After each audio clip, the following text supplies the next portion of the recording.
పెద్దపల్లి జిల్లాలోని కొందరు rice మిల్లర్లు CMR rice ను బ్లాక్ మార్కెట్ కు తరలిస్తూ సొమ్ము చేసుకుంటున్నారు. ప్రభుత్వం పంపిస్తున్న వడ్లను దిగుమతి చేసుకుంటున్న కొందరు రైస్ మిల్లర్లు ప్రభుత్వానికి సీఎంఆర్ రైస్ డెలివరీ చేయడం లేదు.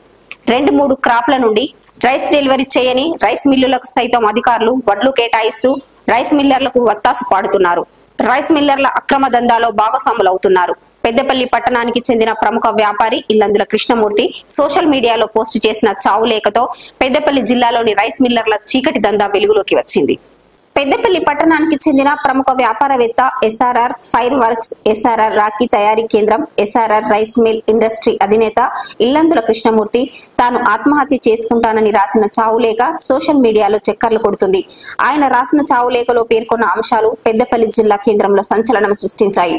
జిల్లాలోని రైస్ మిల్లులలో జరుగుతున్న చీకటి కోణాలను బహిర్గతం చేస్తున్నాయి. జిల్లా అధికారులు తన రైస్ మిల్లుకు వడ్లు కేటాయించడం లేదని ఇల్లందుల కృష్ణమూర్తి లేఖలో పేర్కొన్నారు.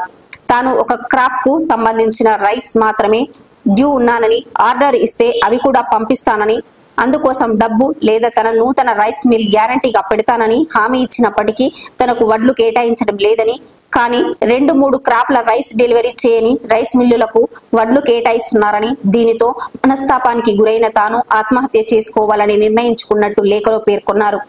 చావు లేఖను సోషల్ మీడియాలో పోస్ట్ చేసిన ఇల్లందుల కృష్ణమూర్తి బుధవారం ఉదయం పెద్దపల్లి జిల్లా కలెక్టరేట్ కు వెళ్లి ఆత్మహత్యా యత్నం చేసుకునేందుకు ప్రయత్నించినట్టు తెలిసింది. విషయం తెలుసుకున్న జిల్లా అధికారులు ఇల్లందుల కృష్ణమూర్తిని పిలిపించుకుని జిల్లా కలెక్టర్ తో మాట్లాడి వడ్లు కేటాయిస్తామని హామీ ఇవ్వడంతో ఆత్మహత్యా యత్నాన్ని విరమించుకున్నట్టు సమాచారం. ఇల్లందుల కృష్ణమూర్తి చావు లేఖ అంశం పెద్దపల్లి జిల్లా కేంద్రంలో హాట్ టాపిక్ గా మారింది. ప్రభుత్వం నుండి వడ్లు దిగుమతి చేసుకున్న రైస్ మిల్లర్లు తిరిగి రైస్ డెలివరీ చేయకుండా బ్లాక్ మార్కెట్ లో అమ్ముకుంటూ కోట్లు గడిస్తున్నారనే విషయం ఇల్లందుల కృష్ణమూర్తి లేఖలో స్పష్టమవుతుందని పలువురు పేర్కొంటున్నారు. 2-3 పంటల వడ్లు దిగుమతి చేసుకుని రైస్ డెలివరీ చేయని రైస్ మిల్లులకు తిరిగి వడ్లు కేటాయించడంలో ఆంతర్యం ఏమిటని పలువురు ప్రశ్నిస్తున్నారు.